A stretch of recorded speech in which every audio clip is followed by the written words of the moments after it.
तो मतलब क्या हुआ इस चीज का, मतलब हुआ कि अगर मेरे पास function x raise power n है और इसका डिफरेंशिएशन विद रिस्पेक्ट निकालना है तो वो बच जाएगा मेरे पास n x raise to power n. मतलब क्या, x raise power n minus one. मतलब क्या हुआ, मतलब है कि अगर मेरे पास कोई कोई बोलेगा कि x raise to power four का डिफरेंशिएशन करो विद रेस्पेक्ट टू एक्स, है ना, तो यहाँ पे एन का वैल्यू ये है जो पावर में है, तो एन का वैल्यू है यहाँ पे फोर।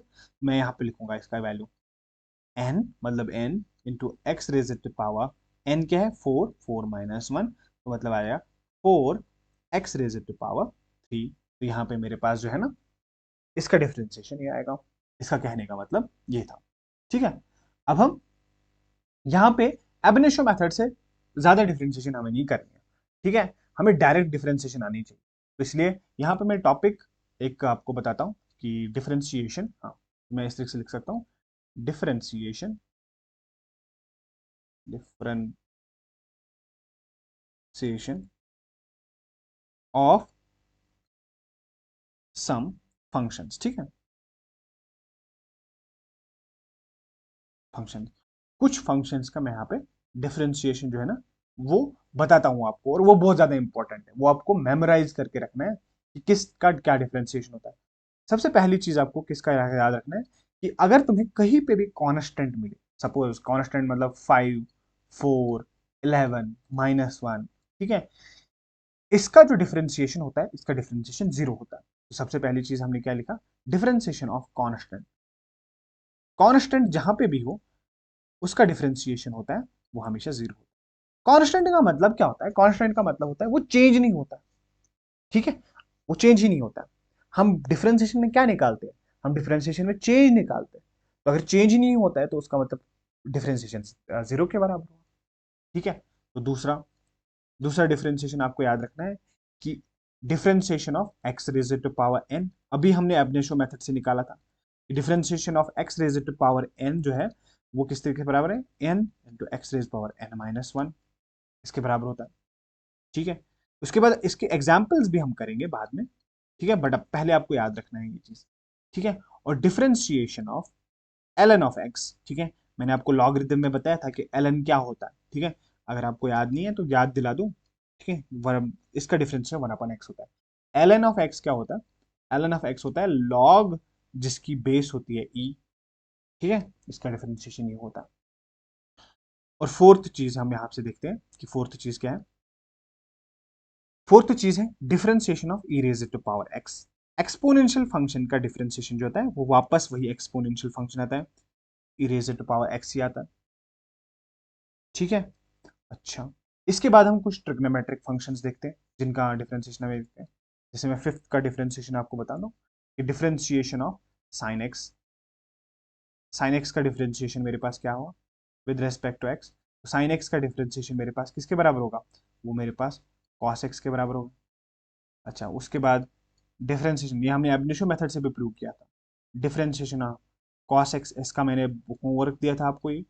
तो इसका डिफरेंशिएशन जो है, इसका डिफरेंशिएशन आ जाएगा मेरे पास किसके बराबर, माइनस साइन एक्स के बराबर होता है। और ये फॉर्मूला बहुत इंपॉर्टेंट है क्योंकि ये इंटीग्रेशन में भी हमारे पास काम में आ जाएंगे। ठीक है, और यहाँ पे सातवीं फॉर्मूला डिफरेंशिएशन ऑफ, इसके बाद साइन के बाद कॉस के बाद मैं टेन एक्स लेता हूँ। डिफरेंशिएशन ऑफ जो टेन एक्स होगा वो मेरे पास होता है सेक स्क्वायर एक्स। क्या होता है, सेक स्क्वायर एक्स। उसके बाद नेक्स्ट वाली फॉर्मूला जो होता है that is differentiation of tan के बाद क्या होता है cot x, है ना। cot x का डिफरेंशिएशन क्या होता है, cot x का डिफरेंशिएशन होता है माइनस कोसेक स्क्वायर एक्स। ठीक है, ठीक है, तो डिफरेंशिएशन ऑफ cot x जो होता है वो होता है माइनस कोसेक स्क्वायर एक्स। उसके बाद होता है मेरे पास नेक्स्ट, दैट इज नाइन्थ, वो होगा differentiation of sec x। sec x का डिफरेंशिएशन जो होता है वो होता है मेरे पास sec x, sec x multiplied by tan x, sec x tan x होता है किसका डिफरेंशिएशन, sec x का। और नेक्स्ट डिफरेंशिएशन होता है differentiation of cosec x, cosec x divide by dx, वो होता है मेरे पास cosec x का बराबर होता है minus cosec x cot x। ठीक है, अच्छा एक चीज यहां मैं बताता हूँ आपको, एक ट्रिक, ठीक है, जो आपको याद रखनी है। ट्रिक क्या होती है, ट्रिक ये है, कुछ ट्रिक नहीं है, कि यहाँ पे जो है मेरे पास जो भी ट्रिग्नोमेट्रिक फंक्शन सी से स्टार्ट होते हैं उनके साथ मेरे पास नेगेटिव साइन जरूरी होती आ जाती है। ठीक है, ये बहुत मुश्किल याद रखना होता है कि किन के साथ नेगेटिव होता है किन के पास। आप देखो कॉस स्टार्ट होता है नेगेटिव से तो उसके साथ नेगेटिव साइन आएगा, कॉट स्टार्ट होता है सी से तो यहाँ पे नेगेटिव साइन इसके साथ है, कोसेक स्टार्ट होता है सी से तो यहाँ पे इसके साथ नेगेटिव साइन यहाँ पे, बाकी आपको मेमोराइज करना पड़ेगा। ठीक है, और हम देखेंगे कुछ इनवर्स ट्रिग्नोमेट्रिक फंक्शंस का डिफरेंशिएशन, जैसे differentiation of sine inverse of x. ठीक है, differentiation of sine inverse of x, ठीक है, dx वो किसके बराबर होता है, वो इसके बराबर होता है 1/√1 - x²। ठीक है, और इसके बाद हम देखेंगे डिफरेंशिएशन ऑफ cos x। ठीक है, cos इनवर्स x। ठीक है, differentiation of cos inverse x with respect to dx, तो वो किसके बराबर आएगा, वो आएगा नेगेटिव 1/√1 - x²। ठीक है, नेगेटिव है यहाँ पे, बहुत इंपॉर्टेंट साइन है, अगेन सी स्टार्ट होता है ये। And differentiation of this should be this and this should be this. ठीक है, differentiation of tan inverse x। ठीक है, तो tan इनवर्स x के कुछ डिफरेंशिएशन है इस तरीके से होती है 1/1 + x²। ठीक है, तो ये हमारे पास कुछ कॉमन डिफरेंशिएशन है, इनको आपको याद रखना है। इसके बाद हम पढ़ेंगे कि रूल ऑफ डिफरेंशिएशन क्या क्या होते हैं हमारे पास। ठीक है, जिसमें सबसे पहले हमारे पास रूल होता है प्रोडक्ट रूल, और उसके बाद आता है हमारे पास कोएफिशिएंट रूल, और उसके बाद हमारे पास आता है चेन रूल।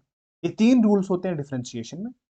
और इसमें सबसे इंपॉर्टेंट चीज जो आपको याद रखनी है कि जो मैंने पहले एब इनिशियो मेथड दिखाया वो बोर्ड में आता है, आपको याद ये वाली चीजें होनी चाहिए। ये जो मैंने कितनी I guess they are 13 formulas, 13 formulas है ना, ये आपको टिप ऑफ द टंग पे होनी चाहिए, क्योंकि अगर इनमें से आपको कुछ मिसिंग है, आपको कुछ फॉर्मूला याद नहीं है, तो आपको क्वेश्चन सॉल्व नहीं हो सकता। तो दैट्स इट।